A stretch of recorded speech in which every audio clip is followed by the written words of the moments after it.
Abu Jahl, Utba, Saiba, Abu Sufian এরা দারুন নদওয়ায় একটা বৈঠক করেছে, গোপন বৈঠক করেছে। কিসের জন্য করেছে? মুহাম্মদ রাসূলুল্লাহ যখন কোরআনের দাওয়াত দেয়, ইসলামের দাওয়াত দেয়, মুহাম্মদ রাসূলুল্লাহ যদি ইসলামের দাওয়াত দিতে থাকে, কোরআনের দাওয়াত দিতে থাকে, আবু জেহেল ভাবতেছে আমার দলের সমস্ত মানুষগুলো মুহাম্মদ রাসূলুল্লাহর কাছে গিয়া কালেমা পড়ে মুসলমান হয়ে যাবে, আমার দলের লোক কেউ থাকবে না। কথা বলেন ঠিক কিনা? মুসলমান ভাইরা, আবু জেহেল, উতবা, সাইবা, আবু সুফিয়ান এরা দারুন নদওয়ায় বৈঠক করেছে যে মুহাম্মদ রাসূলুল্লাহ সাল্লাল্লাহু আলাইহি সাল্লামকে কোরআনের দাওয়াত দেওয়া বন্ধ করতে হবে। যদি মুহাম্মদ রাসূলুল্লাহকে কোরআনের দাওয়াত দেওয়া থেকে বিরত না রাখতে পারি, তাহলে আমাদের দলের একটা লোক বাকি থাকবে না। মুহাম্মদ রাসূলুল্লাহ আমাদের দলের সমস্ত মানুষগুলোকে, সদস্যগুলোকে তার দলে টেনে নিয়ে যাবে, নিয়ে যায় কালেমা পড়ে মুসলমান বানায় দিবে। জোরে বলেন না মারহাবা। আবু জেহেল তার পার্লামেন্ট আইন পাস করেছে, লা তাসমাউ লিহাযাল কুরআন। মুহাম্মদ রাসূলুল্লাহ যেই কোরআনের দাওয়াত দেয়, মুহাম্মদ রাসূলুল্লাহ যে কোরআনের কথা বলে, খবরদার খবরদার তোমরা কেউ মুহাম্মাদের মুখে ওই কোরআনের বাণী শুনতে যাও না।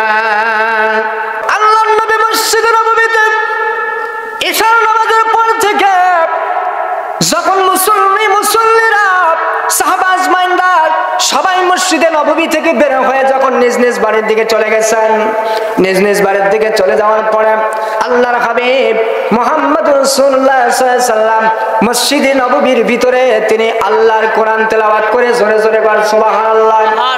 আল্লাহ রাব্বুল আলামিন এই কোরআন যার উপর নাযিল করেছেন, সেই নবী মুহাম্মদ রাসূলুল্লাহ যখন মসজিদে নববীতে কোরআন তেলাওয়াত করতেছে, এত সুন্দর সুর, এত সুন্দর তেলাওয়াত, এত সুন্দর কণ্ঠ, মনে হচ্ছে জান্নাতি কণ্ঠ। জোরে বলেন না সুবহানাল্লাহ। আল্লাহর হাবিব যখন মসজিদে নববীতে নিজের সুর উজাড় করে দিয়ে জান্নাতি সুরে যখন কোরআন তেলাওয়াত করতেছিলেন, ওই রাস্তা দিয়ে আবু সুফিয়ান যাচ্ছিল। কে যাচ্ছিল? আবু সুফিয়ান। এরা ছিল সবচেয়ে বড় জালিম। আমার নবীর প্রতি তারা অত্যাচার করেছে, নির্যাতন করেছে।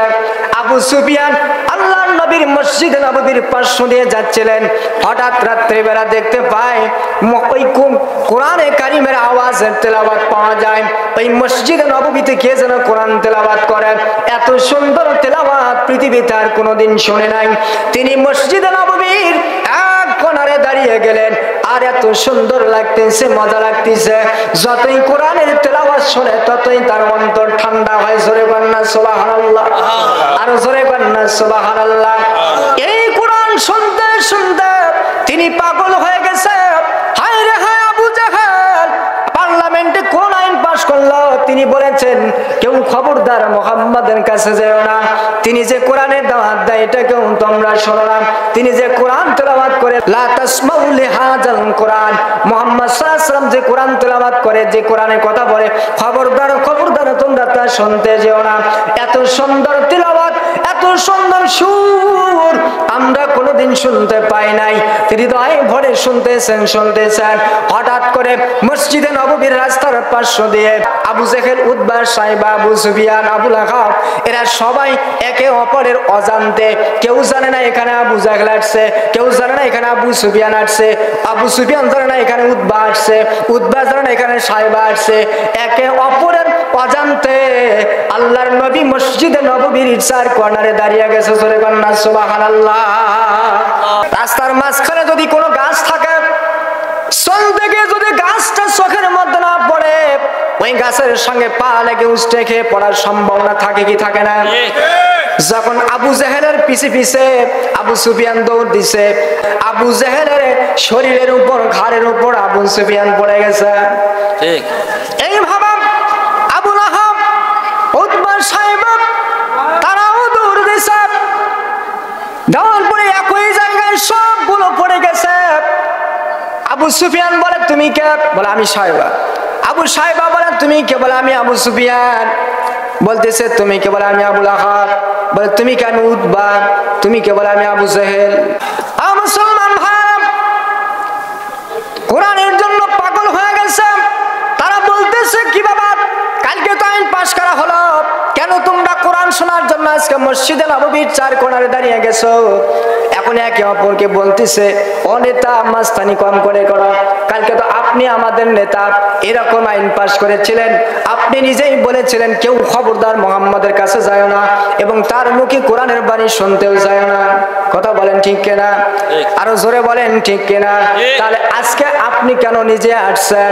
ও মুসলমান ভাইরা, যখন কোরআনে কারীম এইভাবে শোনা বন্ধ করে যাচ্ছে না, যে আইন পাশ করেন সেটাই উল্টো হয়ে যায়, সেটাই মুহাম্মদ রাসূলুল্লাহর পক্ষে চলে যায়। জোরে বলেন মারহাবা।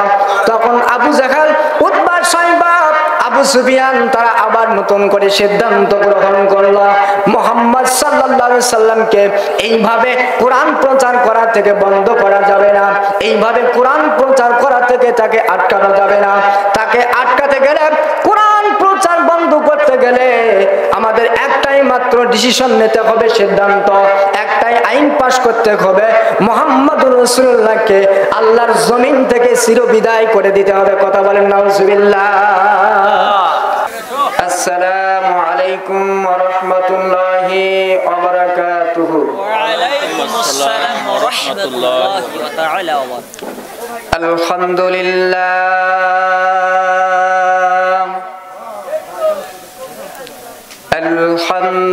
আলহামদুলিল্লাহি নাহমাদুহু ওয়া নাস্তাঈনুহু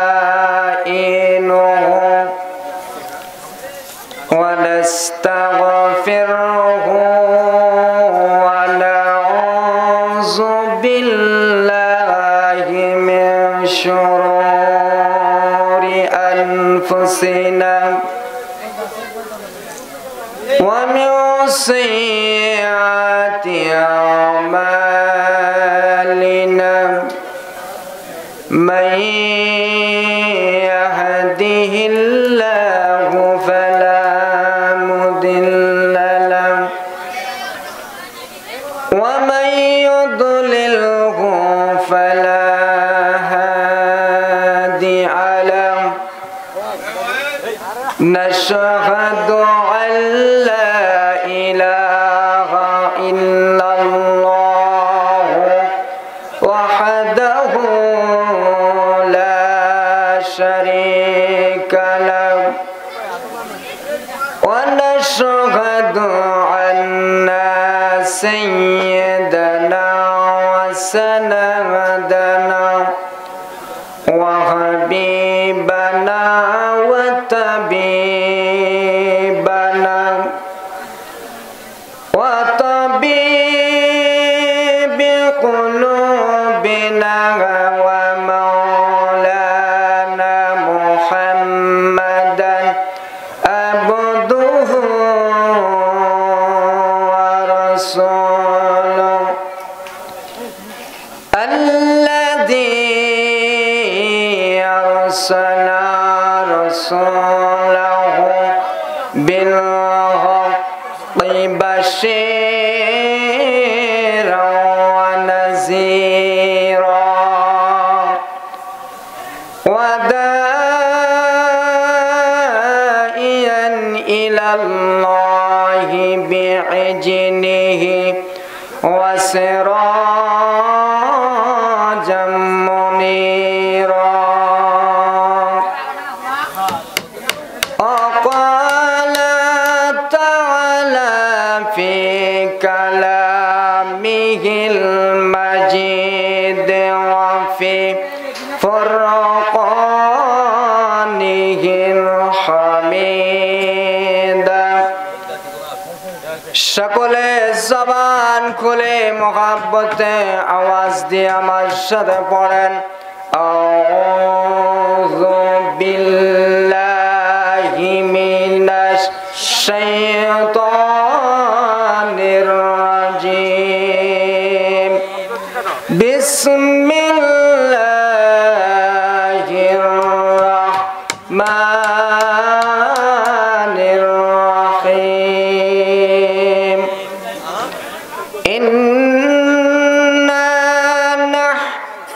نزلنا الذكر وإنا له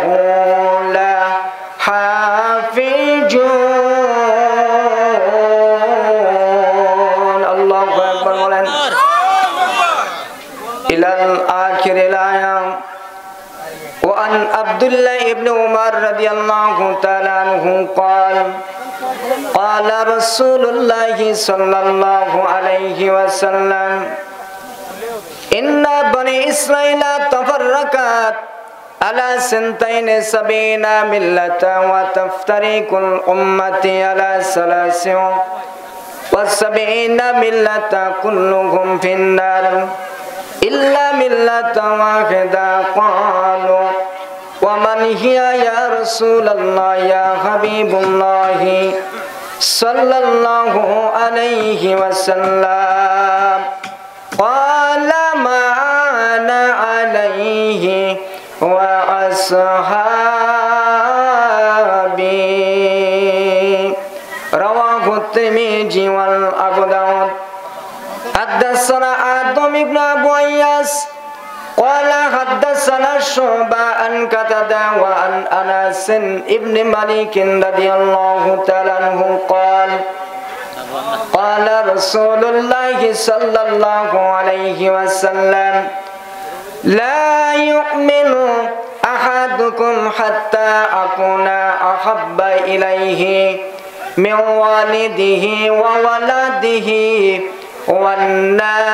والناس أجمعين رواه المتفق عليه وعن عمرو بن عباس رضي الله تعالى عنه أنه قال قال رسول الله صلى الله عليه وسلم من بنى مسجدا يذكر الله عز وجل بنى الله بيتا في الجنة رواه الترمذي والنسائي وعن أبو هريرة رضي الله تعالى عنه قال قال رسول الله صلى الله عليه وسلم من تمسك بسنتي عند فساد أمتي فله أجر 100 شهيد رواه ابن ماجه وقال تعالى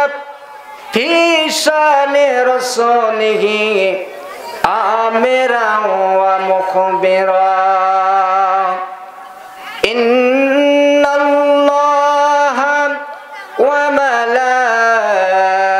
وملائكته يصلون على النبي يا أيها الذين آمنوا صلوا عليه وسلموا تسليما محمد بن اللهم صل على سيدنا مولانا محمد وعلى آل سيدنا حبيبنا محمد দাঁড়ান দরুদের সাথে কারো দুশমনী আছে না সবাইকে আওয়াজ দিয়ে বলতে হবে দরুদের সাথে কোনো দুশমনী আছে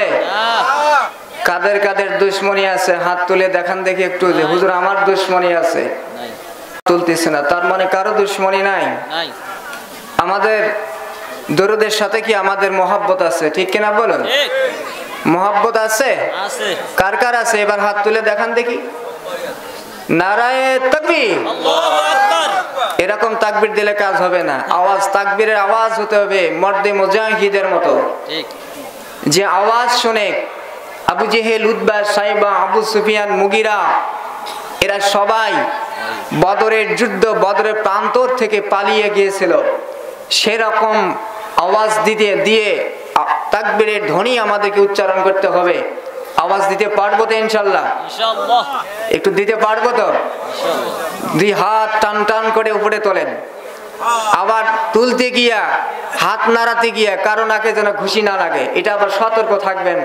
আবার আশেপাশে হাসপাতাল খুবই কমে আছে, গাইবান্ধা ছাড়া তো হাসপাতাল পাওয়া যাবে না, ঠিক কিনা কন? একটু প্রস্তুতি নেন, হাত তুলে তাকবীরের আওয়াজ দিতে হবে।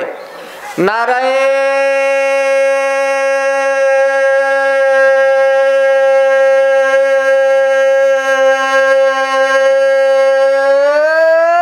তাকবীর, নারায়ে তাকবীর। ওই পিছনের লোকগুলো খুব চালাক, ওরা ভাবতেছে আগের দিকে বুড়ে গুলাই কোক, আমরা কোয়ার দরকার নেই। এই সামনের দিকে যারা আছেন আপনারা চুপ থাকবেন, পিছনে গুলো একটু ট্রাই করে নেই, দেখি ওদের ভোল্টেজ আছে না নাই। সামনে গুলা তো একটু বুড়া, এদের আওয়াজ কম মনে মনে হচ্ছে, পিছনে গুলা তো একটু জুয়ান, ওদের আওয়াজ তো বেশি হওয়ার কথা, ঠিক কিনা? যদি ওদের আওয়াজ কম হয় তাহলে বুঝবো ওদের ব্যাটারি ডাউন আছে, ওদের দিয়ে কাজ হবে না। এই পিছনের যারা আছেন আপনারা একটু সতর্ক হন, আওয়াজ ফাস্ট হতে হবে কিন্তু। নারে তাকবীর। ভাই বাপের বেটা ওরা ভাই, সুবহানাল্লাহ, ওরা বাপের বেটা, আওয়াজ ঠিক আছে। এবার ওই আওয়াজ আর সামনের আওয়াজ, দুই আওয়াজ একত্রে করে আবার দেন দেখি। নারায়ে তাকবীর, আল্লাহু আকবার, নারায়ে তাকবীর, আল্লাহু আকবার। আল কোরআনের আলো ঘরে ঘরে জালো, আল হাদিসের আলো ঘরে ঘরে জালো। সারা জীবন ঘরের মধ্যে রাখলেন, 17 বছর পর্যন্ত ঘরের মধ্যেই থুলেন, একটু পাতারত বাই করেন, ঠিক ঠিক ঘরের মধ্যে থুয়ে তো কোরআন শরীফটা বাসরা বানিয়ে দিয়েছেন, ময়লা পড়ে গেছে, এত সুন্দর করে যত্ন করে রাখে দিছে 17 বছর, এটা বাই করার কোনো ক্ষমতা নেই মৌলবীর ঘরে, ঠিক কিনা কন? কথা বলেন ঠিক কিনা? আওয়াজ দিচ্ছেন না, ঠিক কিনা বলুন? কোরআনের কথা বলতে গেলেই জঙ্গিবাদ, কোরআনের কথা বলতে গেলেই মৌলবাদ, হাদিসের কথা বলতে গেলেই জঙ্গিবাদ। কথা বলেন ঠিক কিনা? কোরআনের মাহফিলের প্যান্ডেল সাজালে 144 ধারা, ঠিক কিনা বলুন? এখন একটু ওই ঘরের মধ্যে না থুয়ে, ঘরের মধ্যে যেখানে 17 বছর 16 বছর ঢাকে রাখছিলেন, এখন একটু বাহিরে বাই করার দরকার আছে না নাই? একটু আওয়াজ দিয়ে বলেন আছে না নাই? এখন ঘরের মধ্যে আমরা জ্বালাবো না, আমরা যদি বাংলার পার্লামেন্টে যদি এই কোরআন যদি আমরা জ্বালাতে পারি, আমার মনে হয় বাংলার ঘরে ঘরে কোরআন রাখার দরকার নাই। বাংলার পার্লামেন্টে কোরআনের সংবিধান, কোরআনের আইন যদি প্রতিষ্ঠিত হয়, অটোমেটিক মুসলমান সোজা হয়ে যাবে। কথা বলেন ঠিক কিনা? আরো জোরে বলেন ঠিক কিনা? সম্মানিত হাজিরিন, আপনারা সবাই ওয়াদা দিচ্ছেন, কারো মনে কারো অন্তরে নবীর সাথে দুশ্মনী নাই, বিরোধিতা নাই, দরুদের সাথে দুশ্মনী নাই। তবে প্রশ্ন করতে পারেন, হুজুর আপনি যে দরুদ পড়তেছেন এটা তো আমরা পড়ি না। অনেকে ভাবতে পারেন মনে মনে, হুজুর আমরা তো এটা পড়ি না, কিন্তু পড়ার দরকার আছে না নাই? আছে। আরো জোরে বলেন আছে না নাই? আছে। আমি শুরুতেই ওপেনলি চ্যালেঞ্জ করলাম, আই ক্যান চ্যালেঞ্জ ইউ, যদি এমন কোন বাপের বেটা থাকেন যে কোরআনে কারিমের মধ্যে আমার রব্বুল আলামিন দরুদ ইব্রাহিম শব্দ ব্যবহার করেছেন, আমি মাওলানা আব্দুর রব সিদ্দিকী এখান থেকে তওবা করে আপনাদের কাছে নতুন করে কালেমা পড়ে মুসলমান হয়ে যাব। কথা বলেন ঠিক কিনা? তবে এই চ্যালেঞ্জ করার মানে আপনার সাথে মারামারি নয়, আপনার সাথে দ্বন্দ্ব নয়, আপনার সাথে ফাসাদ নয়। এই চ্যালেঞ্জের অর্থ হচ্ছে আমরা কেন বিবাদ সৃষ্টি করব? আপনার জন্য যে সংবিধান, আমার জন্য যে সেই সংবিধান, আপনার জন্য যে আল্লাহ, আমাদের জন্য সেই আল্লাহ, আপনাকে যিনি তৈরি করেছেন আমাকেও তিনি তৈরি করেছেন, আপনার যিনি নবী আমারও তিনি নবী, আপনার যে কিতাব কোরআন আমার জন্য সেই কিতাব কোরআন। কথা বলেন ঠিক কিনা? আমরা বিরোধিতা করে আলাদা হয়ে আর থাকতে চাই না। মুসলমান যদি আমরা এক পতাকা এক সামিয়ানা নিচে আসতে না পারি, 17 বছর যেভাবে আমরা বাংলার জমিনের আনাচে কানাচে কোরআনের হক কথা যেমন বলার সুযোগ পাই নাই, কিয়ামত পর্যন্ত পাওয়ার সম্ভাবনা থাকবে না। কথা বলেন ঠিক কিনা? এই জন্য আমাদেরকে এক হতে হবে, আলাদা করে বিরোধিতা আর করা সম্ভব নয়। আমাদের আর বিরোধিতা করা যাবে না, বিরোধিতার সময় আমাদের আর নাই। কোরআনে কারিমের কোন জায়গায় দরুদ ইব্রাহিম শব্দ এরকম আল্লাহ উল্লেখ করে নেই, কোন জায়গায় নাই বাজান। যদি কেউ পেয়ে থাকেন 6666 আয়াতখানার মধ্যে হতে যদি কেউ জানেন একটা আয়াতে আল্লাহ বলেছেন দরুদ ইব্রাহিম পড়ো, বা দরুদি ইব্রাহিম শব্দ এরকম লেখা আছে, আমাকে জানাবেন, আমি সংশোধন হবে ইনশাআল্লাহ। কথা বলেন ঠিক কিনা? আর জোরে বলেন ঠিক কিনা? সবাই একটু অন্তর দিয়ে মহাব্বতে পড়েন, আল্লাহুম্মা সাল্লি আলা সাইয়্যিদিনা, আওয়াজ দিয়ে পড়েন, মুহাম্মদ ওয়া আলা আলি সাইয়্যিদিনা মাওলানা মুহাম্মদ। কোথায় রইলেন দয়ার নবী, আপনি আমাদের সারিয়া, আপনি সারা কি লাভ হবে, আপনি সারা কি লাভ হবে এই জগতে বসিয়া। আল্লাহুম্মা সাল্লি আলা সাইয়্যিদিনা মাওলানা মুহাম্মদ ওয়া আলা আলি সাইয়্যিদিনা হাবিবানা মুহাম্মদ। একদিন তোর সোনার দেহ, একদিন তোর সোনার দেহ থাকবে না রে হায়, সুন্দর দেহ মাটির সাথে মিশবে ধুলায়। কথা বলেন ঠিক কিনা? একদিন তোর সুন্দর দেহ থাকবে না রে হায়, সুন্দর দেহ মাটির সাথে মিশবে ধুলায়। কিসের টাকা তোর কিসের করে, কিসের টাকা তোর কিসের করে, ও তোর কিসের বাহাদুরি, সঙ্গী তোমার কেউ হবে না পুরুষ কিংবা নারী। কথা বলেন ঠিক কিনা? কবরে যখন যাবেন আপনার সাথে কাউকে সঙ্গী দেবে নাকি? জোরে বলেন দেবে? আজ থেকে বহু বছর আগে, আজ থেকে বহু বছর আগে এই দুনিয়ার বুকে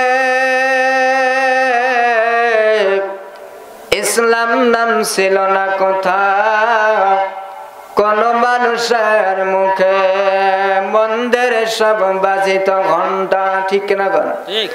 মন্দিরে সব বাজিত ঘন্টা, ছিল না আজান ধ্বনি।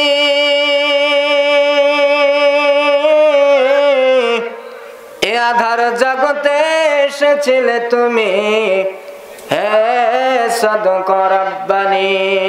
মানুষের মাঝে মানুষ রূপে জন্ম নিয়া, মানুষের মাঝে মানুষ রূপে জন্ম নিয়া মানুষের মন করিল যায়,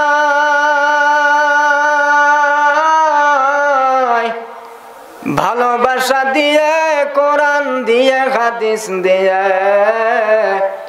অন্তর দিয়ে মন্ত্র দিয়ে নাই। কালেমা পড়ে লা ইলাহা ইল্লাল্লাহ, জোরে লা ইলাহা ইল্লাল্লাহ, আওয়াজ দিয়ে লা ইলাহা ইল্লাল্লাহ, জোরে লা ইলাহা ইল্লাল্লাহ, লা ইলাহা ইল্লাল্লাহ, লা ইলাহা ইল্লাল্লাহ, ইল্লাল্লাহ ইল্লাল্লাহ, লা ইলাহা ইল্লাল্লাহ, জোরে লা ইলাহা ইল্লাল্লাহ। ভাইজান বহু দূরে মাদিনা, আমরা কেমনে যাইব জানি না। কথা বলেন ঠিক কিনা? বল বহু দূরে মাদিনা, আমরা কেমনে যাইব জানি না। দয়া করো দয়া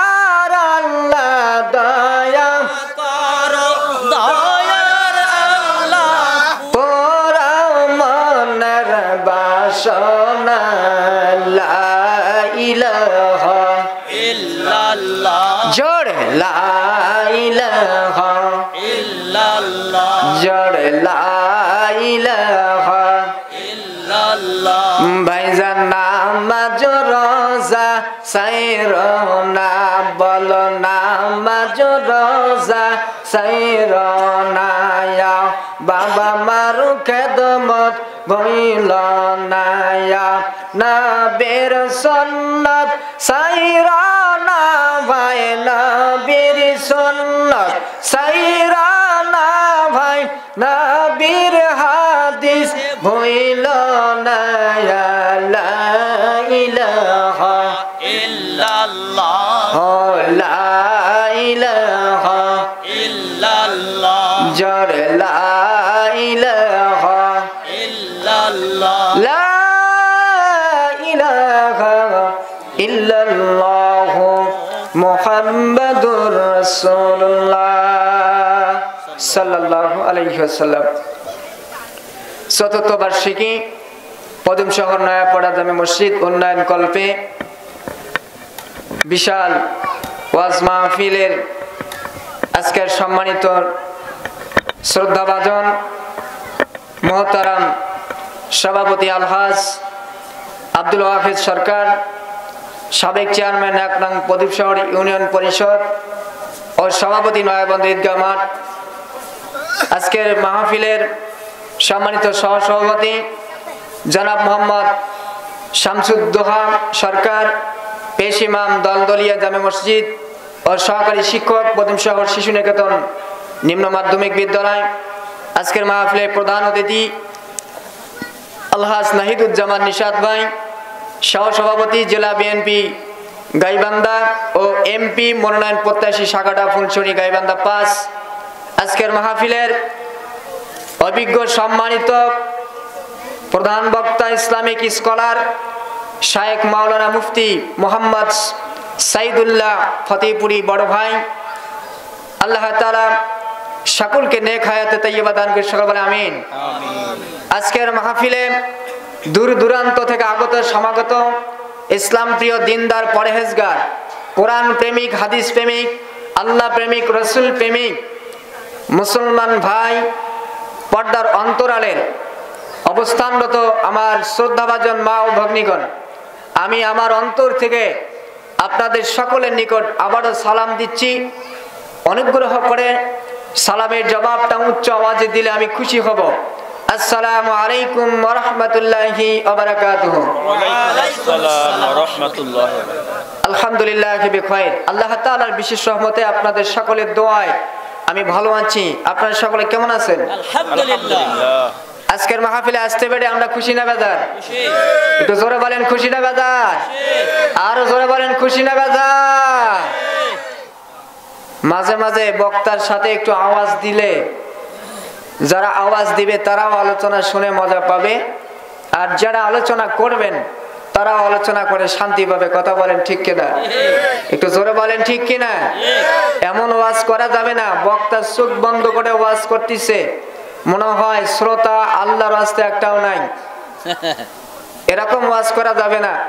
কোন এক মাহফিলের একটা ঘটনা, বক্তা ওয়াজ করতেছে চোখ বন্ধ করে মন মতো, চোখ খোলার পর দেখে একটা জনগণ নাই, পাশে একজন বসে আছে। হুজুর বলতেছে ভাই সবাই তো চলে গেছে, তুমি যাও নাই কে? তখন বলতেছে হুজুর আমি তো মাইকওয়ালা, যদি আমি মাইকওয়ালা না হতাম তাহলে আমিও থাকতাম না। কথা বলেন ঠিক কিনা? আমি মাইকওয়ালা বিধায় আমি আছি। এরকম ওয়াজ করা যাবে না, এরকম ওয়াজ শোনাও যাবে না। আপনাদেরকেও একটু অ্যালার্ট থাকতে হবে, বক্তাকেও একটু জনগণকে বোঝানোর সিস্টেম জানা লাগবে। কথা বলেন ঠিক কিনা? আরো জোরে বলেন ঠিক কিনা? সম্মানিত হাজিরিন, আলোচনার শুরুতেই আমি কোরআন থেকে আলোচনা করতে চাই। আপনারা শুনতে রাজি আছেন না নাই? কারা কারা রাজি আছেন দুই হাত তুলে আল্লাহকে দেখান। নারায়ে তাকবীর, নারায়ে তাকবীর। হাত নামান। সম্মানিত হাজিরিন, এই কোরআনুল কারীম কে নাজিল করেছেন? আল্লাহ। একটু আওয়াজ দিয়ে বলেন এই কোরআন কে নাজিল করেছেন? আরো জোরে বলেন কে? আল্লাহ। আল্লাহর নাম মুখে নিতে কি কষ্ট হচ্ছে? জোরে বলেন কষ্ট হচ্ছে? তাহলে আল্লাহর দেওয়া জবানে আল্লাহর নাম উচ্চারণ করতে কোনো দ্বিধা থাকবে? যদি না থাকে তাহলে গলার আওয়াজ ছেড়ে দিয়ে শরীরের ভোল্টেজ যা আছে সমস্ত ভোল্টেজকে ছেড়ে দিয়ে আল্লাহর দেওয়া জবানে আল্লাহর নাম উচ্চারণ করতে রাজি আছি না নাই? সবাই একটু বলেন, এই কোরআন কে নাজিল করেছেন? আল্লাহ। এই কোরআন কার উপর নাজিল হয়েছে? একটু জোরে বলেন, কার উপর নাজিল করেছেন? আমাদের নবীজির নাম কি আমরা জানি? সবাই একটু বলেন, আমাদের নবীজির নাম কি? মুহাম্মদ রাসূলুল্লাহ। আমরা কোন নবীর উম্মত? একটু আওয়াজ দিয়ে বলেন। মুহাম্মদ রাসূলুল্লাহ। কেউ বলতেছ না, কি ব্যাপার? আমরা কি আমাদের নবীর নাম জানি না? জোরে বলেন, জানি না? জানি। আমাদের নবীর নাম হচ্ছে মুহাম্মদ রাসূলুল্লাহ সাল্লাল্লাহু আলাইহি সাল্লাম। নবীর নামে যদি আপনি না জানেন, কেমনে আপনি নবীর উম্মত দাবি করেন? কথা বলেন, ঠিক কিনা? মুসলমান ভাইরা আমার, এই কুরআনুল কারীম আল্লাহ রাব্বুল আলামিন নাজিল করেছেন, এতে কোনো সন্দেহ আছে নাকি? এই কোরআন আল্লাহ নাজিল করেছেন, এই কোরআন হেফাজতের দায়িত্ব আমার আল্লাহ নিজে নিয়েছেন। কথা বলেন, ঠিক কিনা? আরো জোরে বলেন, ঠিক কিনা? খুলুন পবিত্র কোরআন শরীফ, সূরাতুল হিজর আয়াত শরীফ নাম্বার 9। কোন সূরা? সূরাতুল হিজর আয়াত শরীফ 9। এখানে আমার আল্লাহ কোরআন হেফাজতের ব্যাপারে বলতেছেন, ইন্না নাহনু নাযালনায যিকরা ওয়া ইন্না লাহু লাহাফিজুন। আল্লাহু আকবার। আল্লাহ রাব্বুল আলামিন বলেন, ইন্না নাহনু নাযালনায যিকরা, ও দুনিয়ার বান্দা বান্দিরা, ও দুনিয়ার ইমানদারেরা, ও দুনিয়ার মানুষেরা, আমি আল্লাহ এই কোরআনুল কারীমকে নাজিল করেছি। ওয়া ইন্না লাহু লাহাফিজুন, এই কোরআন নাজিল করলাম আমি, এই কোরআনের হেফাজতের দায়িত্ব আমি আল্লাহর। জোরে কোন সুবহানাল্লাহ। তাহলে আয়াত দ্বারা বোঝা যায়, কোরআন দ্বারা বোঝা যায়, আল্লাহ স্পষ্ট করে জানিয়ে দিচ্ছে কোরআন আমি নাজিল করলাম, এই কোরআনের হেফাজতের দায়িত্ব আমি করব। কথা বলেন, ঠিক কিনা? এখন যদি আপনি বলেন আমরা কোরআনের হেফাজতকারী, তাহলে এটা কি শিরক হবে কি হবে না? একটু আওয়াজ দিয়ে বলেন, হবে কি হবে না? আল্লাহ কোরআন নাজিল করেছেন, কোরআন নাজিল করেছেন মানে আল্লাহ ইসলামকে নাজিল করে দিয়েছেন। কথা বলেন, ঠিক কিনা? কোরআন ইসলাম, আমাদের নবীকে আল্লাহ দুনিয়ায় পাঠিয়েছেন হুদাল লিন্নাস। এই কোরআন আল্লাহ রাব্বুল আলামিন নাজিল করেছেন শুধুমাত্র ঈমানদারের জন্য নয়, এই কোরআন আল্লাহ শুধুমাত্র মুমিনদের জন্য নাজিল করেন নাই, এই কোরআন শুধুমাত্র পুরুষদের জন্য নাজিল করেন নাই, এই কোরআন শুধুমাত্র নারীদের জন্য নাজিল করেন নাই, এই কোরআন শুধুমাত্র ইহুদি খ্রিস্টানদের জন্য নাজিল করেন নাই। এই কোরআন আমার রব্বুল আলামিন এই পৃথিবীতে যত মানুষ পাঠিয়েছেন, এক কথায় হুদাল লিন্নাস, মুসলমানরাও মানুষ, ইহুদিরাও মানুষ, খ্রিস্টানরাও মানুষ, বিধর্মীরাও মানুষ। ও মুসলমান ভাইরা, সর্বোপরি আমার আল্লাহ এই পৃথিবীতে যত মানব জাতি তৈরি করেছেন, সমস্ত মানুষের হেদায়েতের গ্রন্থ হিসাবে আমার আল্লাহ কোরআনকে নাজিল করেছেন। জোরে কোন সুবহানাল্লাহ। আমার আল্লাহ বলেন সূরাতুল হিজরের 9 নম্বর আয়াতের মধ্যে বলেছে, ইন্না নাহনু নাযালনায যিকরা ওয়া ইন্না লাহু লাহাফিজুন।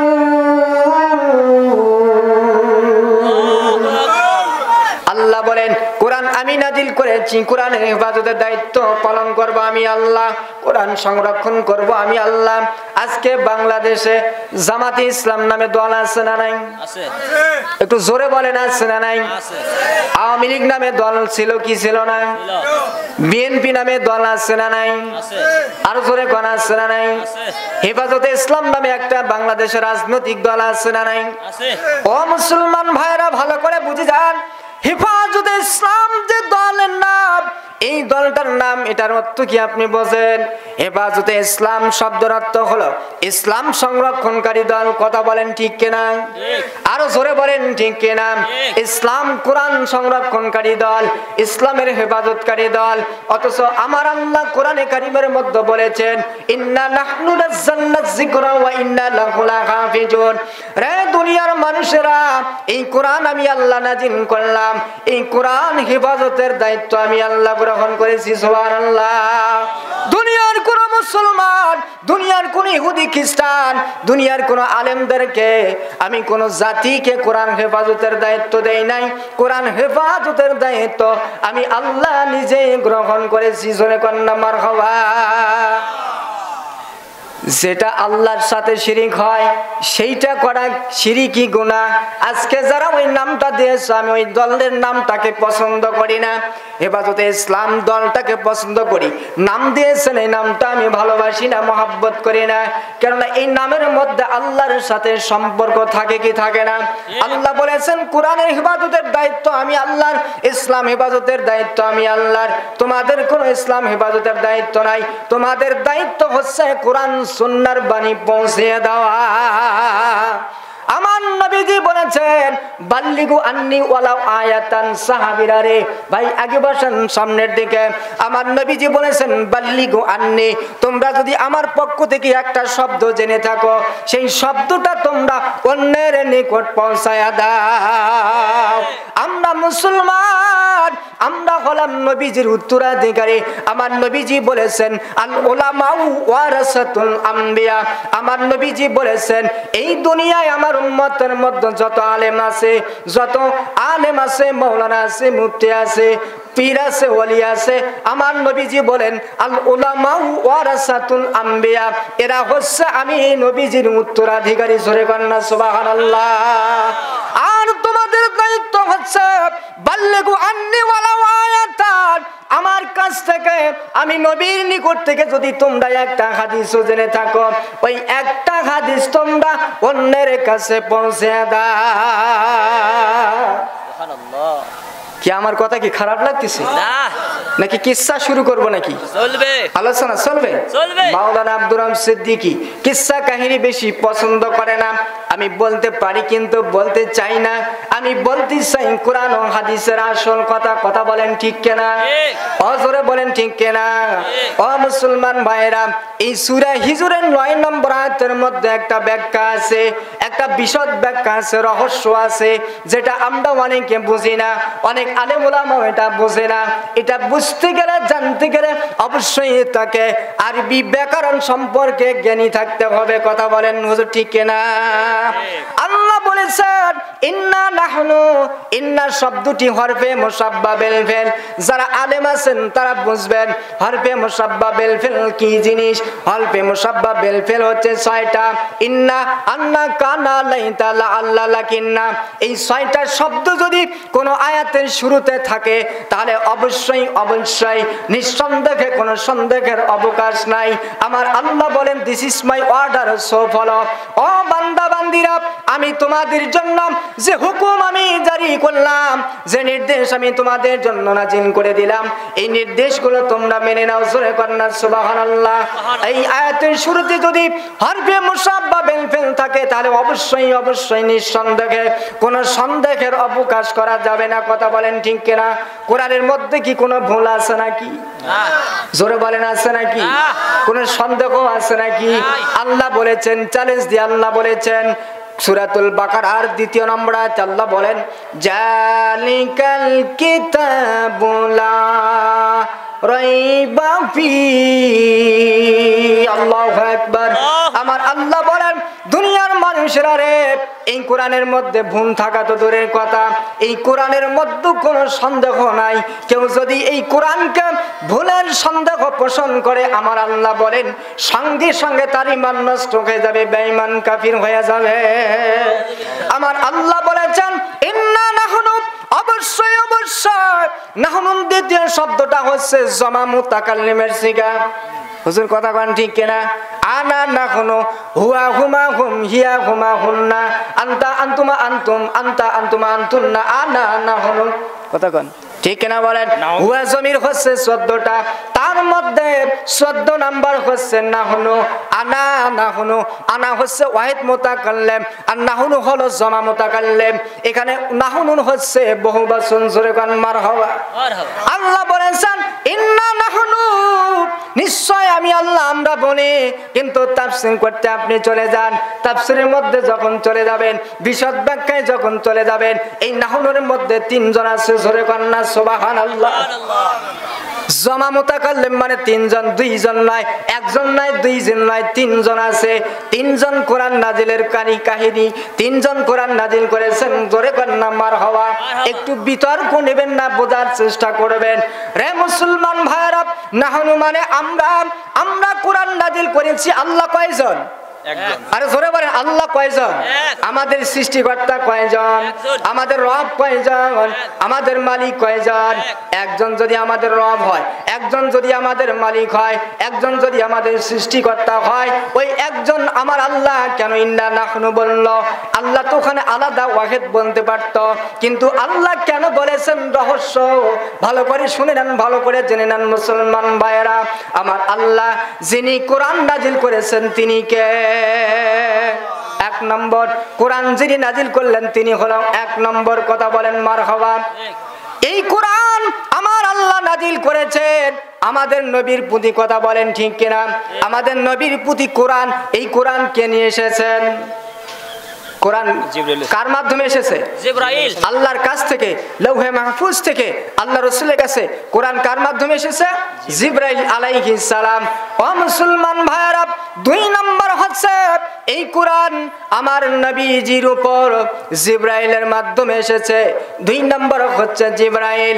3 নম্বর হচ্ছে ও মুসলমান ভাইরা, এই কোরআন যার উপর নাজিল করা হলো তিনি হলেন আখিরি জামানার পয়গম্বর জনাব মুহাম্মদুর রাসূলুল্লাহ সাল্লাল্লাহু আলাইহি ওয়াসাল্লাম। কয়জন হলো? 3 জন।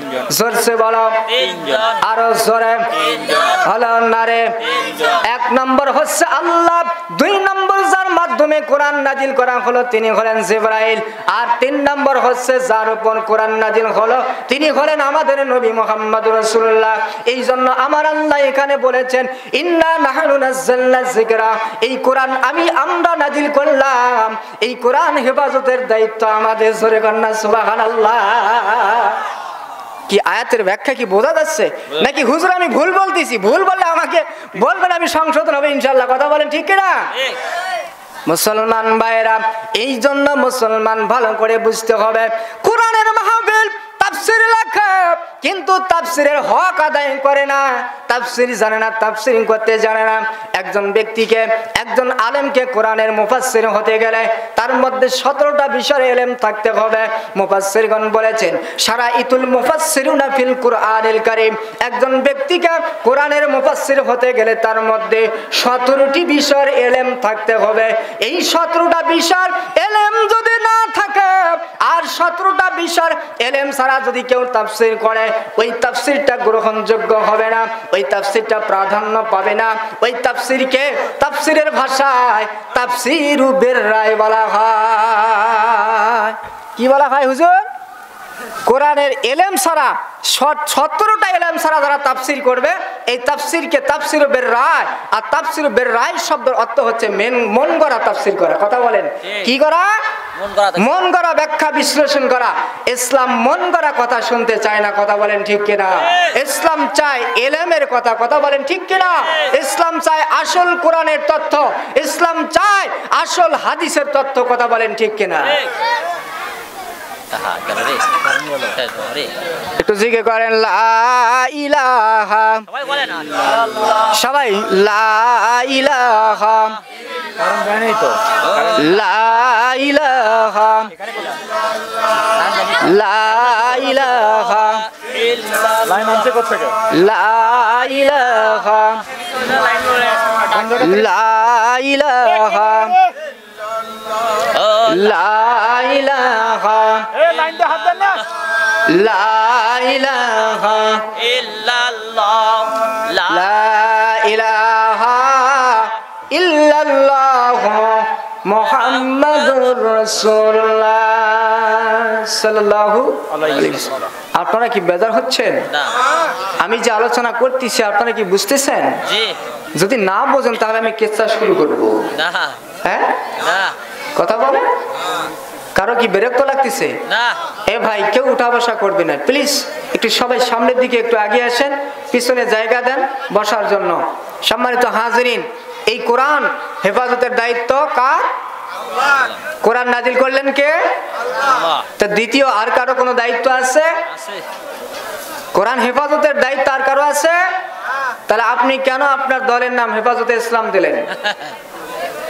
আল্লাহ তো নিজেই কোরআনের হেফাজতকারী, আপনি তো হতে পারেন না।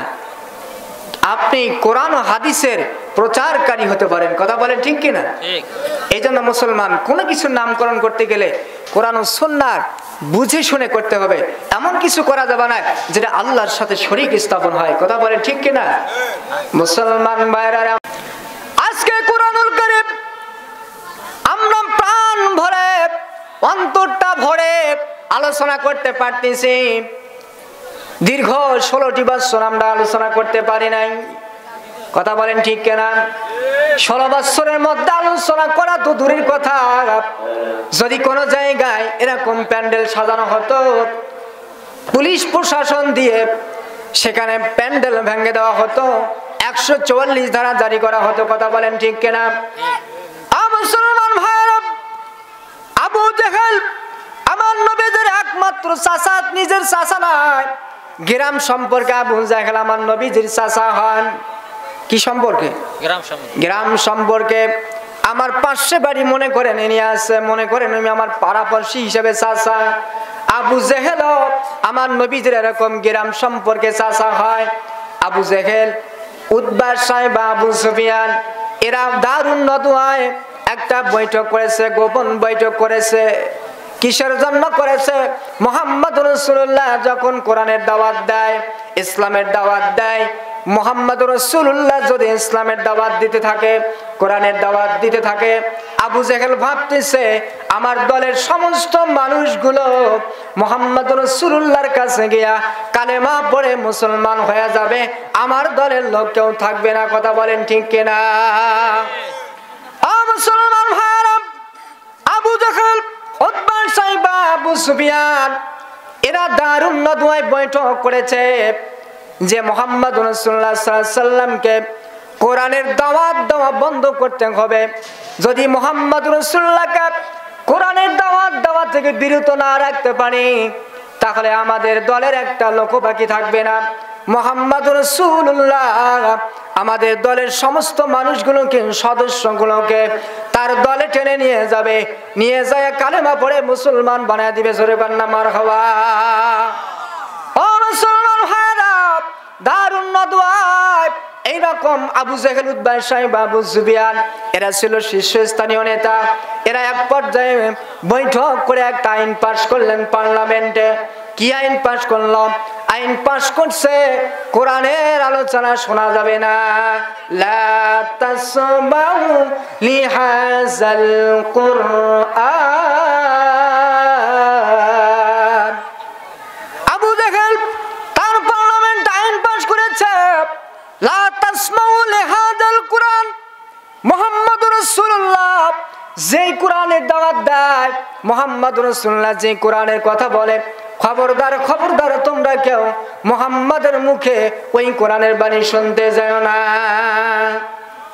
কি শুনতে যায় না? ওই কোরআন শুনতে যায় না। এই আইন পাশ করার পরে দেখেন মুসলমান ভাইরা, আল্লাহর নবী মসজিদে নববীতে ইশার নামাজের পর থেকে যখন মুসল্লিরা সাহাবা আজমাইনরা সবাই মসজিদে নববী থেকে বের হয়ে যখন নিজ নিজ বাড়ির দিকে চলে গেছেন, নিজ নিজ বাড়ির দিকে চলে যাওয়ার পরে আল্লাহর হাবিব মুহাম্মদ রাসূলুল্লাহ সাল্লাল্লাহু আলাইহি সাল্লাম মসজিদে নববীর ভিতরে তিনি আল্লাহর কোরআন তেলাওয়াত করে জোরে জোরে বল সুবহানাল্লাহ।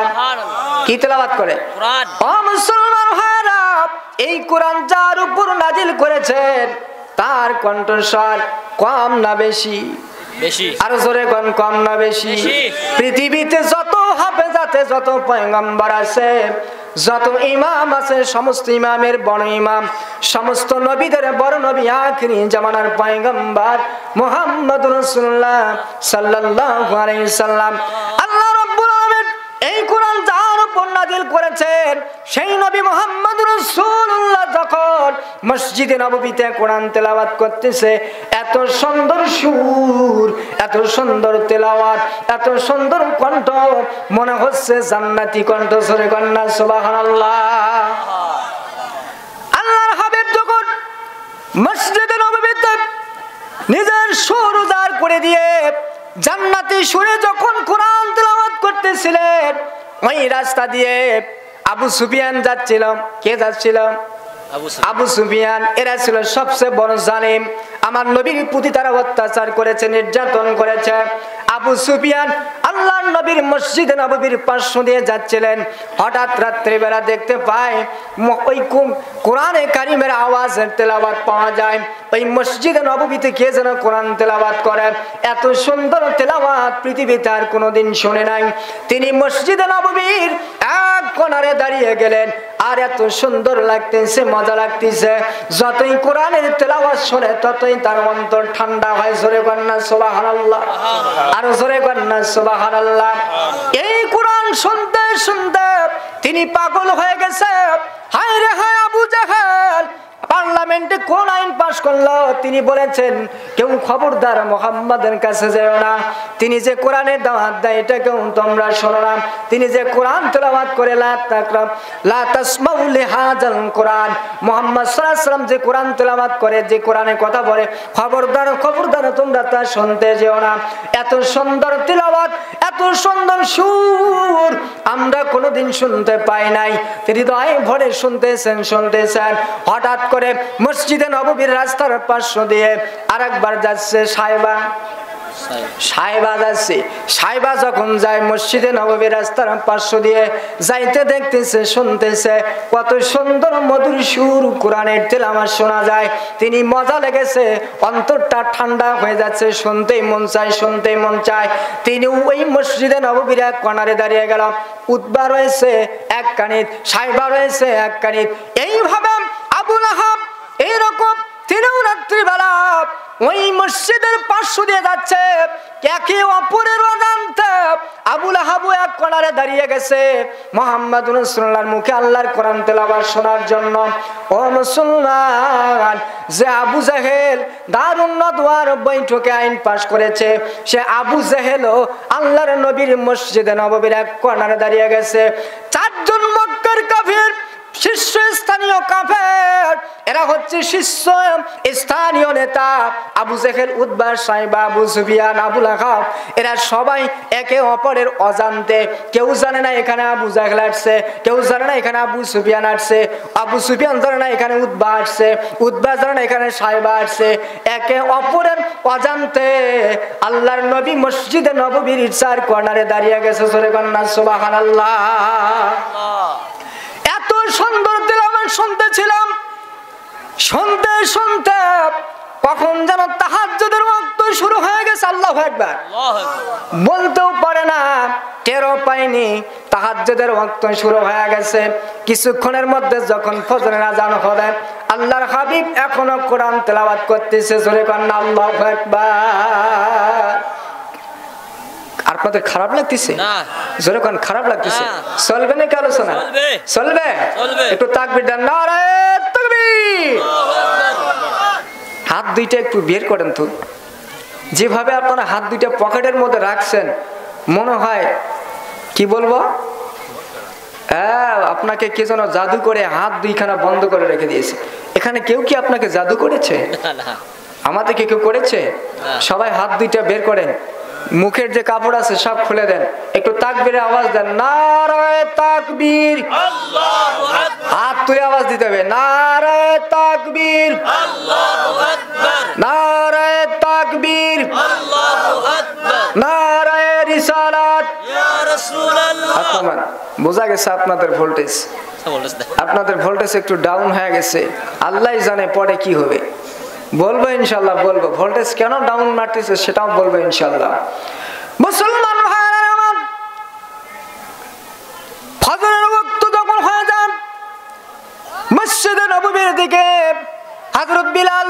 আযান দেওয়ার জন্য আসবে। একে অপরের এরকম তারা বুঝতে পারতেছে কিরে সারা রাত শেষ হয়ে গেল মুহাম্মদ রাসূলুল্লাহ সাল্লাল্লাহু আলাইহি সাল্লামের মুখে কোরআন তেলাওয়াত শুনতাম, এখন তো ফজরের আযান দেবে, সবাই তো এইদিকে আসবে নামাজ পড়তে। আমরা তো মানুষদেরকে বলেছি, আমরা তো আইন পাস করেছি লা তাসমাউ লিহাযাল কোরআন, খবরদার খবরদার তোমরা কেউ যেন মুহাম্মদ সাল্লাল্লাহু আলাইহি সাল্লামের মুখে আল্লাহর কোরআন শুনতে যায় না। আর তারা এসে যদি আমাদেরকে মসজিদে নববীর চার কোণারে দেখে, আমাদেরকে যদি দেখে নেয়, যারা আইন পাস করলো তারাই কোরআন শোনার জন্য পাগল হয়ে গেছে, জোরে কন্যা ঠিক কিনা? তাহলে কেউ তাদের আইন আর মানবে না, তাদের বিচার মানবে না, কথা বলেন ঠিক কিনা? এই জন্য অন্ধকার থাকতে এখনো শুভে সাথে হয় নাই, অন্ধকার আছে, অন্ধকারের মধ্যে একে অপরের জানতে দৌড় দিয়েছে, যার যার বাড়ির দিকে দৌড় দিয়েছে, প্রতিমধ্যে চলে যাতে হাঁটতে একটা জায়গায় উঁচু জায়গায় উষ্ট খেয়ে কিংবা পড়ে গেছে। আবু জেহেল পড়ে গেলেন। কে? আবু জেহেল দৌড় দিতে পড়ে গেলেন। পড়ে যাওয়ার পরে পিছনে পিছনে আবু সুফিয়ান। রাস্তার মাঝখানে যদি কোনো গাছ থাকে, চলতে গিয়ে যদি গাছটা চোখের মধ্যে না পড়ে, ওই গাছের সঙ্গে পা লেগে উষ্টে খেয়ে পড়ার সম্ভাবনা থাকে কি থাকে না? যখন আবু জেহেলের পিছে পিছে আবু সুফিয়ান দৌড় দিছে, আবু জেহেলের চেহারা যখন তার পায়ের সাথে লেগে গেছে অন্ধকারের মধ্যে, আবু জেহেলের শরীরের উপর ঘাড়ের উপর আবু সুফিয়ান পড়ে গেছে। এইভাবে আবু লাহাব, উতবা, সাইবা তারাও দৌড় দিছে, দেওয়ার পরে একই জায়গায় সবগুলো পড়ে গেছে। আবু সুফিয়ান বলে তুমি কে? বলে আমি সাইবা। আবু সাইবা বলে তুমি কে? বলে আমি আবু সুফিয়ান। বলতেছে তুমি কে? বলে আমি আবু লাহাব। বলে তুমি কে? আমি উতবা। তুমি কে? বলে আমি আবু জেহেল। কি ব্যাপার? কালকে তো পার্লামেন্ট আইন পাস করলাম, বলে দিলা লা তাসমাউ লিহাযাল কোরআন, খবরদার খবরদার তোমরা কেউ মুহাম্মাদের মুখে আল্লাহর কোরআনের বাণী শুনতে যায় না। এই কথা কিন্তু আল্লাহ বলেন নাই। আবু জেহেল, উতবা, সাইবা, আবু সুফিয়ান এরা বলেছিল তোমরা কখনো খবরদার খবরদার মুহাম্মাদের মুখে আল্লাহর কোরআন শুনতে যায় না। কিন্তু যখন তারা নিজেরাই কোরআন শোনার পাগল হয়ে গেল, আমার আল্লাহ রাব্বুল আলামিন ওদের আইনটা কোরআনের মধ্যে রেকর্ড করে নিয়েছে, জোরে কন্যা সুবহানাল্লাহ। যাতে করে পৃথিবীতে যতদিন পর্যন্ত মানুষ থাকবে, কিয়ামত পর্যন্ত কোরআন থাকবে, কিয়ামত পর্যন্ত আবু জেহেল, উতবা, সাইবা, আবু সুফিয়ানের উত্তরসূরিরা তারা যেন বুঝতে পারে এই কোরআনের সাথে বিরোধিতা যারাই করেছে তারাই কোরআনের জন্য পাগল হয়ে গেছে, কথা বলেন ঠিক কিনা? মুসলমান ভাইরা কোরআনের জন্য পাগল হয়ে গেছে। তারা বলতেছে কি বাবা, কালকে তো আইন পাস করা হলো, কেন তোমরা কোরআন শোনার জন্য আজকে মসজিদে নববীর চার কোণারে দাঁড়িয়ে গেছো?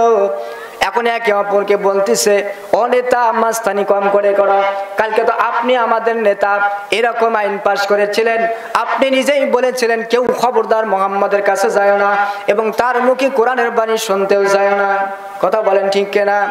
আরো জোরে বলেন ঠিক কিনা? তাহলে আজকে আপনি কেন নিজে আসছেন? ও মুসলমান ভাইরা, যখন কোরআনে কারীম এইভাবে শোনা বন্ধ করে যাচ্ছে না, যে আইন পাস করে সেটাই উল্টো হয়ে যায়, সেটাই মুহাম্মদ রাসূলুল্লাহর পক্ষে চলে যায়, জোরে কন্যা মারহাবা। তখন আবু জেহেল, উতবা, সাইবা, আবু সুফিয়ান তারা আবার নতুন করে সিদ্ধান্ত গ্রহণ করলো মুহাম্মদ সাল্লাল্লাহু আলাইহি সাল্লামকে এইভাবে কোরআন প্রচার করা থেকে বন্ধ করা যাবে না, এইভাবে কোরআন প্রচার করা থেকে তাকে আটকানো যাবে না। তাকে আটকাতে গেলে, কোরআন প্রচার বন্ধ করতে গেলে আমাদের একটাই মাত্র ডিসিশন নিতে হবে, সিদ্ধান্ত একটাই, আইন পাস করতে হবে, মুহাম্মদুর রাসূলুল্লাহকে আল্লাহর জমিন থেকে চিরবিদায় করে দিতে হবে, কথা বলেন নাউজুবিল্লাহ।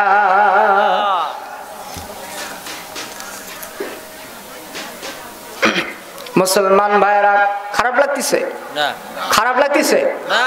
মুসলমান ভাইরা আমার, এক পর্যায়ে মুহাম্মদুর রাসূলুল্লাহকে দুনিয়া থেকে চিরবিদায় করার জন্য তারা সিদ্ধান্ত গ্রহণ করেছেন।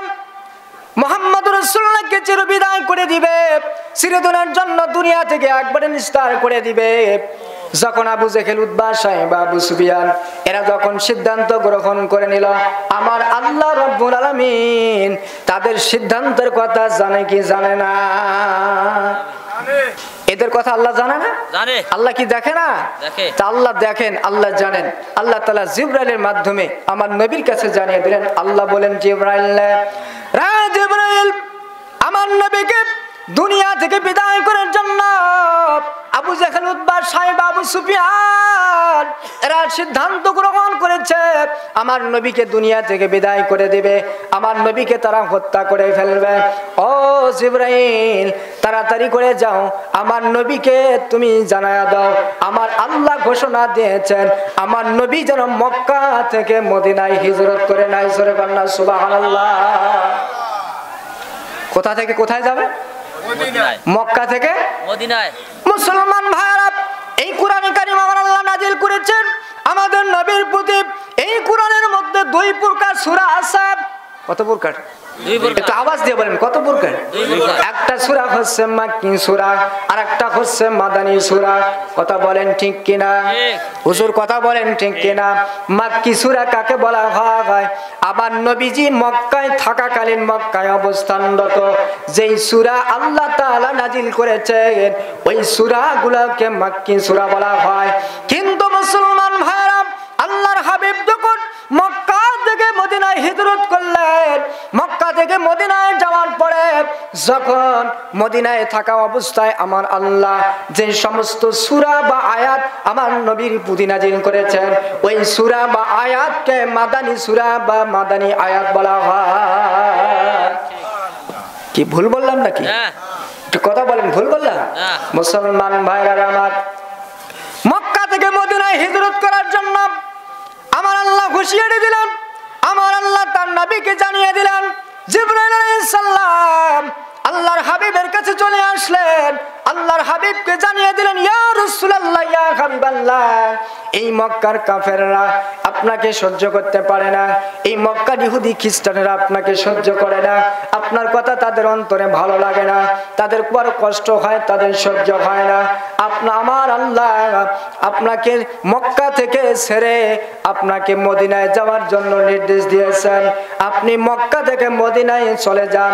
জিবরাইল আলাইহিস সালাম যখন এই কথা আল্লাহর হাবিবের কাছে নিয়ে আসলেন, আল্লাহর হাবিব একদিন যে আবু বকরকে তার শ্রেষ্ঠ বন্ধু ছোটবেলার খেলার সাথে আমার নবীজির সবচেয়ে বড় সাহাবী, সর্বপ্রথম সাহাবী ছিলেন হযরত আবু বকর। একে আবু বকরকে আল্লাহর হাবিব সিদ্দিক আকবর উপাধি দিয়েছেন। সুবহানাল্লাহ। আবু বকরকে সিদ্দিক আকবর আল্লাহর হাবিব বলেছেন, সিদ্দিক আকবর ছোটবেলার খেলার সাথে আমার নবীজি থেকে আবু বকর মাত্র 3 বছরের ছোট। 570 খ্রিস্টাব্দে আমার নবীজি দুনিয়ার জন্মগ্রহণ করেন, আর 573 খ্রিস্টাব্দে হযরত সিদ্দিক আকবর আবু বকর দুনিয়ায় এসেছেন। তাহলে কয় বছরের ছোট বড়? জোরে বলেন, কয় বছরে? 3 বছরের ছোট বড়। আল্লাহর হাবিব মুহাম্মদ সাল্লাল্লাহু আলাইহি সাল্লাম সিদ্দিক আকবর আবু বকরের কাছে চলে গেছে। সুবহানাল্লাহ। আবু বকরকে বললেন, আবু বকরকে আমাকে হিজরত করতে হবে, মক্কা থেকে মদিনায় যেতে হবে। কিন্তু আবু বকরকে শুধু মাত্র এতটুকুই বললেন, আবু বকর রে, তুমি প্রস্তুতি গ্রহণ করে থাকো, মক্কা থেকে মদিনায় হিজরত করতে হবে, তোমাকে আমার সফর সঙ্গী হতে হবে, আমার সফর সঙ্গী তোমাকে হতে হবে। শুধু এতটুকুই আবু বকরকে আল্লাহর হাবিব বললেন। বলেই আল্লাহর হাবিব তার মতো তার বাড়ির দিকে চলে গেলেন। ও মুসলমান ভাইরা, কিছুদিন চলে গেল, কিন্তু সিদ্দিক আকবর আবু বকর রাদিয়াল্লাহু তাআলা আনহু আল্লাহর হাবিব যে বলেছেন, আবু বকর রে, মক্কা থেকে মদিনায় হিজরত করতে হবে, কিন্তু কোন দিন হিজরত করতে হবে, কোন সময় যেতে হবে, এ কথা আল্লাহর হাবিব বলেন নাই। যখনই মাত্র আল্লাহর হাবিব বলেছেন, সেই দিন থেকে সিদ্দিক আকবর আবু বকর রাত্রি বেলায় বিছানায় শরীর লাগায় না। হঠাৎ কিছুদিন পরে সিদ্দিক আকবর আবু বকরের দরজায় আল্লাহর হাবিব চলে আসছেন। আল্লাহর হাবিব দরজার সামনে এসে মাত্র আবু সিদ্দিক আকবরকে ডাক দিলেন, সিদ্দিক আকবর আবু বকর রে, ও আবু বকর বাড়িতে আছো নাকি? ও আবু বকর বাড়িতে আসছো নাকি? একবার মাত্র ডাক দিয়েছে। কয়বার? একবার। গভীর রাতে আল্লাহর হাবিব যখন সিদ্দিক আকবর আবু বকরের দরজার সামনে আসলেন, একবার মাত্র আবু বকরকে ডাক দিলেন। গভীর রজনীতে একবার ডাক দেওয়ার সাথে সাথে সিদ্দিক আকবর রাসূলের জন্য দরজাখানা খুলে দেয়। সুবহানাল্লাহ। এক ডাক দেওয়ার সাথেই আবু বকর দরজাখানা খুলে দিয়েছে। সুবহানাল্লাহ। সুবহানাল্লাহ। যখন মাত্র আল্লাহর হাবিব আবু বকরের ঘরের মধ্যে প্রবেশ করেছেন, আবু বকরের ঘরের মধ্যে ঢোকার পরে দেখা যায় আবু বকর তার চেহারার দিকে যখন আল্লাহর হাবিব তাকালেন, দেখা চেহারা দেখে মনে হচ্ছে আবু বকর রাত্রি বেলায় কখনো ঘুমায় না। আবু বকরের পা দুইখানা ফুলে গেছে, শরীরটা এরকম ঢলতেছে। দরজার সাথে আবু বকর পিঠখানা লাগাইয়া দিয়ে তিনি দাঁড়িয়েছিলেন। ও মুসলমান ভাইরা রে আমার, আবু বকর রাদিয়াল্লাহু তাআলা আনহু আমার নবীজির সম্মান, আমার নবীজির ইজ্জত, আমার নবীজির ভালোবাসা মহব্বত করে কতটুকু ভালো করে শুনে নেন। আল্লাহর হাবিব জিজ্ঞেস করল আবু বকর রে আবু বকর, এই গভীর রজনীতে আমি তোমার দরজায় আসলাম, তোমাকে একবার মাত্র ডাক দিলাম আবু বকর রে বাড়িতে আসো নাকি? সঙ্গে সঙ্গে আবু বকর দরজাখানা খুলে দিলা। কারণটার কি রে আবু বকর, তুমি কি রাত্রিবেলা বিছানায় শরীর লাগাও নাই? তুমি কি রাত্রিবেলা ঘুমাও নাই? এই কথা যখন আল্লাহর হাবিব বললেন, সিদ্দিক আকবর আবু বকর বললেন, ইয়া রাসূলুল্লাহ, ইয়া হাবিবাল্লাহ, যেই দিন আপনি আমাকে হিজরতের কথা বলেছেন গো, ওই দিন থেকে আমি নবীজি, আমি আবু বকর রাত্রিবেলায় বিছানায় কখনো শরীর লাগাই না। কেননা কোন মুহূর্তে আমার নবীজি আমার দরজায় আসবে, কখন যেন আমার দরজায় এসে আমাকে আবু বকর আবু বকর করে ডাক দেবে। আমার নবীজি আমার ঘরের দরজায় এসে আমাকে বারবার বারবার ডাকবে, আর আমার নবীজি মনের মধ্যে কষ্ট পাবে। আমার নবীজি আমাকে ডাকতে ডাকতে মনে কষ্ট পাবে, এটা আমি আবু বকরের কলিজা সহ্য করবে না। এই জন্য আপনার জবানে আপনার মুখ দিয়ে আমার নাম শোনার জন্য আমি আবু বকর রাত্রিবেলা কখনো বিছানায় শরীর লাগাই না। আল্লাহর হাবিবকে কেমন ভালোবাসতাম, কেমন মহব্বত করতাম সিদ্দিক আকবর আবু বকর রাদিয়াল্লাহু তাআলা আনহু। ও মুসলমান ভাইরা, আল্লাহর রাসূলকে আমাদেরকে ভালোবাসতে হবে, আল্লাহর রাসূলকে আমাদেরকে মহব্বত করতে হবে। আল্লাহর রাসূলকে যারা মহব্বত করতে পারবে না তাদের ঈমান থাকবে না, রাসূলকে যারা ভালোবাসবে না তাদের ঈমান থাকবে না। রাসূলের প্রেম যাদের মধ্যে নাই, রাসূলের ভালোবাসা যাদের অন্তরে নাই, তাদের ঈমান নাই। মুসলমান ভাইরা, আমি যদি ওই প্রসঙ্গে চলে যাই সারা রাত চলে যাবে, আমার আলোচনা শেষ হবে না। আমার খারাপ লাগতেছে নাকি? আপনারা এরকম করতেছেন কেন? শেষ করে দেব? কটা বাজে ভাই? চলবে, টাইমটা একটু দেখেন তো 11টা বাজে। আর বেশিক্ষণ আপনাদেরকে কষ্ট দেব না, অল্প কিছুক্ষণের মধ্যে আমি আমার আলোচনা শেষ করে দেবো ইনশাআল্লাহ। যার অন্তরে ঈমান কাকে বলে দেখেন, ঈমান কি জিনিস আমরা সবাই বলি আমরা ঈমানদার, কথা বলেন ঠিক কিনা? আর যখন ঠিক কিনা? ঈমান কি জিনিস, ঈমান কাকে বলে, মহব্বত কাকে বলে, একটু আমি এই বিষয়ে আলোচনা করে আমি আমার মূল আলোচনা যাব ইনশাআল্লাহ। মুসলমান ভাইরা, ঈমান কাকে বলে, মহব্বত কাকে বলে? আমার আল্লাহ রাব্বুল আলামিন পবিত্র কুরআনুল কারীমের সূরাতুল আলে ইমরানের 31 নম্বর আয়াতের মধ্যে আমার আল্লাহ ঘোষণা দিয়েছেন। আমার আল্লাহ বলেন, কুল ইন কুনতুম তুহিব্বুনাল্লাহ ফাত্তাবিউনি ইউহিব্বুকুমুল্লাহ ওয়া ইয়াগফির লাকুম যুনুবাকুম আল্লাহু গফুরুর রহিম। আল্লাহু আকবার। আল্লাহ রাব্বুল আলামিন বলেন, কুল হে নবী, হে আমার রাসূল, আপনি तमाम পৃথিবীর সমস্ত মানব জাতিকে বলে দিন, আপনি সমস্ত মানব জাতিকে বলে দিন, ইন কুনতুম তুহিব্বুনাল্লাহ, কেউ যদি আমি আল্লাহকে ভালোবাসতে চাই, কেউ যদি আমি আল্লাহকে মহব্বত করতে চাই, আমার আল্লাহ বলেন নবী গো আপনি ওদেরকে বলে দিন তারা ডাইরেক্ট যেন আমাকে ভালো না বাসে, তারা ডাইরেক্ট যেন আমাকে মহব্বত না করে। আল্লাহ বলেন নবী গো আপনি তাদেরকে স্পষ্ট করে বলে দিন তারা যদি আমি আল্লাহকে পেতে চাই, আমি আল্লাহকে ভালোবাসতে চাই, আমি আল্লাহকে মহব্বত করতে চাই, আমার আল্লাহ বলেন ফাত্তাবিউনি, তারা যেন আগে আপনি নবীকে ভালোবাসে। তাহলে আল্লাহকে ভালোবাসতে গেলে আল্লাহর হুকুম কাকে ভালোবাসতে হবে? জোরে বলেন কাকে? পেতে গেলাম রাসূলকে পাইতে হবে, আল্লাহকে ভালোবাসতে গেলাম রাসূলকে ভালোবাসতে হবে, আল্লাহকে মহব্বত করতে হবে। আল্লাহ বলেন নবী গো আপনি ওদেরকে বলে দিন তারা যেন আমাকে আগে না ভালোবাসে, তারা যেন আগে আমাকে মহব্বত না করে, আমাকে পেতে যদি চায় আমি আল্লাহর হুকুম হচ্ছে ফাত্তাবিউনি, তারা যেন আপনাকে ভালোবাসে। জোরে বলেন সুবহানাল্লাহ।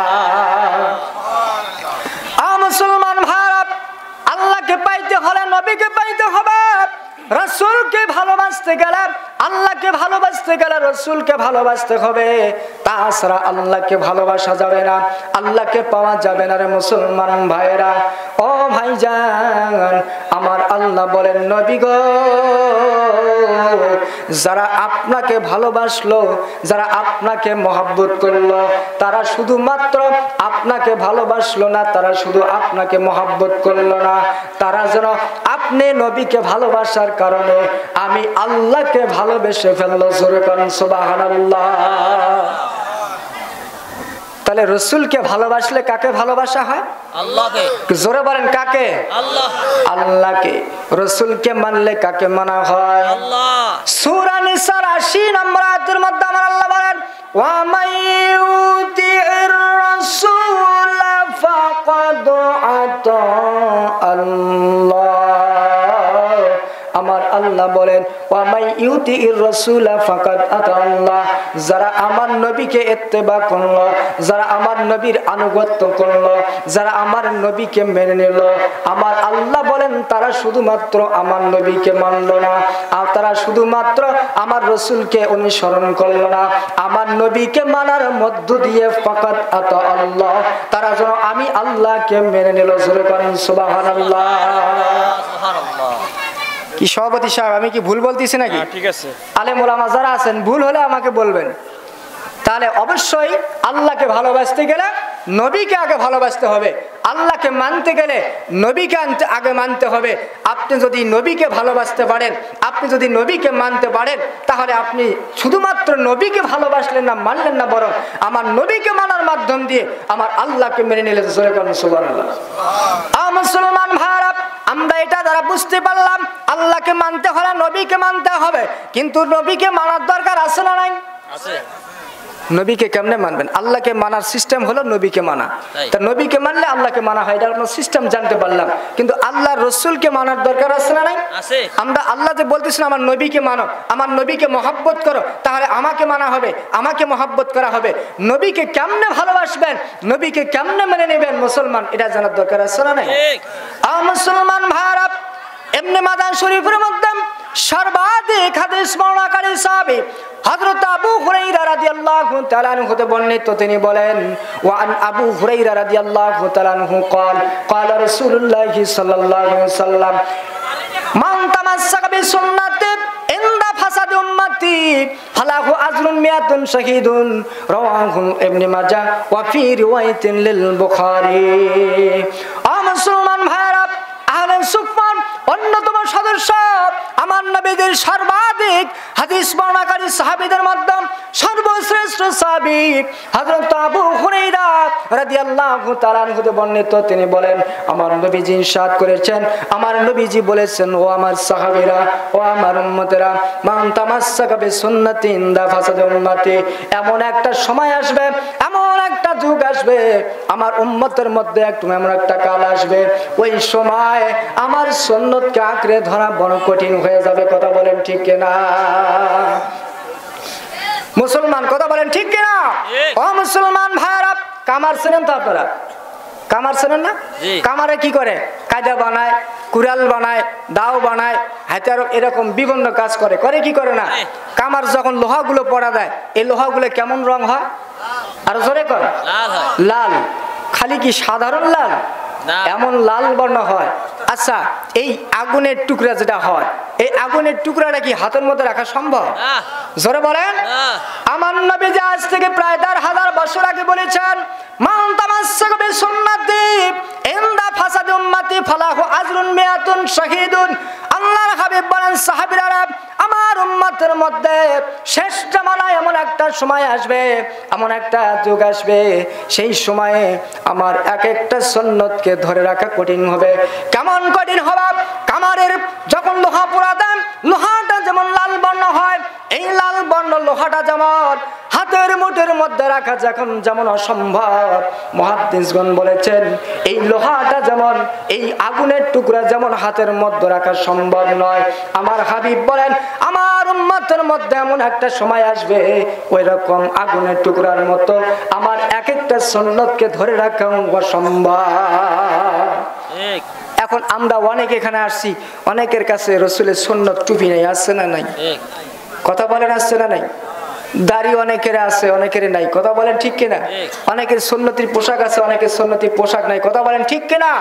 আল্লাহর হাবিব বলেন, যে সময় আগুনের টুকরা হাতের মধ্যে যেমন অসম্ভব রাখা, তেমনি ভাবে আমার একটা সুন্নতকে আঁকড়ে ধরা অসম্ভব হয়ে যাবে। আল্লাহর হাবিব বলেন, ওই কঠিন সময়, ওই কঠিন মুহূর্ত যখন আমার সুন্নতকে আঁকড়ে ধরা অসম্ভব হয়ে যায়, ওই সময় যারা আমার একটা সুন্নতকে জীবিত করে রাখবে, আমার একটা সুন্নতকে আঁকড়ে করে ধরবে, আল্লাহর হাবিব বলেন মিয়াতুন শাহীদিন, উহুদের যুদ্ধের ময়দানে 100 গলাকাটা শহীদের মর্যাদা যা হবে, আমার নবীজি বলেছেন আমার উম্মতের মধ্যে ওই সময় যারা একটা সুন্নতকে শক্ত করে ধরবে, 100 গলাকাটা শহীদের মর্যাদা, কিংবা আমার হাবিব বলেন তার থেকে বেশি মর্যাদা তার দেওয়া হবে। সুবহানাল্লাহ। মুসলমান ভাইরা, আপনি যদি নবীকে ভালোবাসতে চান তাহলে নবীর সুন্নাত টুপিকে লাগান। আপনি যদি নবীকে ভালোবাসতে চান নবীর সুন্নাত সুন্নতি দাড়ি লাগান। আপনি যদি নবীকে ভালোবাসতে চান নবীর সুন্নাত সুন্নতি পোশাক লাগান।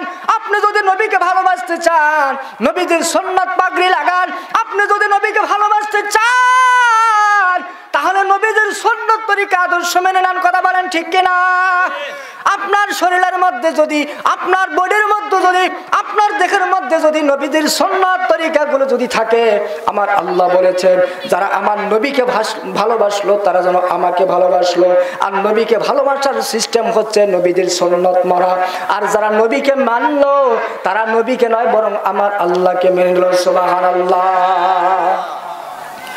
মুসলমান ভাইরা, তিরমিজি নাসাই শরীফের মধ্যে আরেকটা হাদিস আছে, ওয়ান আমর ইবনে আব্বাস রাদিয়াল্লাহু তাআলা আনহু قال আন্না রাসূলুল্লাহ সাল্লাল্লাহু আলাইহি সাল্লাম, হযরত আমর ইবনে আব্বাস রাদিয়াল্লাহু তাআলা আনহু থেকে বর্ণিত, তিনি বলেন আল্লাহর রাসূল সাল্লাল্লাহু আলাইহি সাল্লাম ইরশাদ করেছেন, মান বানা মসজিদান ইয়াযকুরুল্লাহু আজ্জা ওয়া জাল্লা বানাল্লাহু বাইতান ফিল জান্নাহ। আল্লাহু আকবার।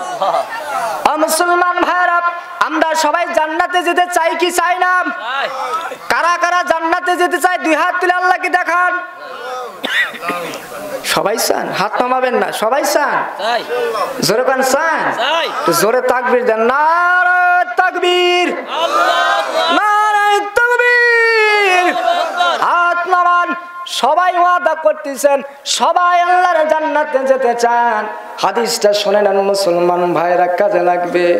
আল্লাহর হাবিব বলেছেন, ওয়ান আমর ইবনে আব্বাস রাদিয়াল্লাহু তাআলা আনহু, হযরত আমর ইবনে আব্বাস রাদিয়াল্লাহু তাআলা আনহু তে বর্ণিত, আল্লাহর হাবিব বলেছেন, ইরশাদ করেছেন, আল্লাহর নবীজি বলেছেন, মান বানা মসজিদান, যে ব্যক্তি মসজিদ তৈরি করে দিল, সুবহানাল্লাহ কর। সুবহানাল্লাহ।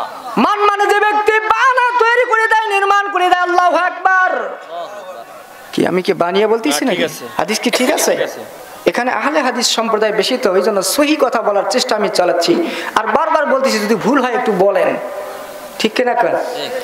আল্লাহর হাবিব বলেছেন, মান বানা মসজিদান ইয়াযকুরুল্লাহু আজ্জা ওয়া জাল্লা, যারা দুনিয়ায় একটা মসজিদ নির্মাণ করে দেয়, যারা মসজিদ নির্মাণ করে দিল, যারা মসজিদ তৈরি করে দিল, এ কথা আছে না নাই?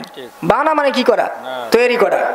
যারা দুনিয়ায় একটা মসজিদ নির্মাণ করে দেয়, যারা একটা দুনিয়ায় মসজিদ তৈরি করে দেয়, কার সন্তুষ্টিতে করতে হবে? মসজিদ তৈরি করবেন কাকে পাওয়ার জন্য? মসজিদ তৈরি করবেন কাকে সন্তুষ্টি করার জন্য?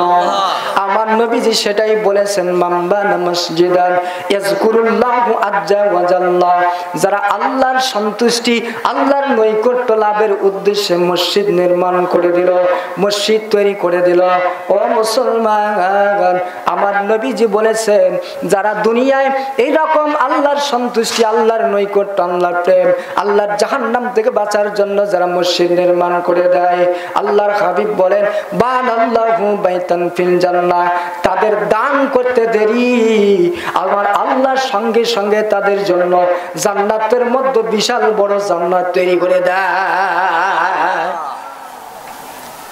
সুবহানাল্লাহ। বাজছে এখন জোরে কর না সুবহানাল্লাহ, আর জোরে কর সুবহানাল্লাহ। আল্লাহর হাবিব বলেন যারা দুনিয়ায় একটা মসজিদ নির্মাণ করে দিল,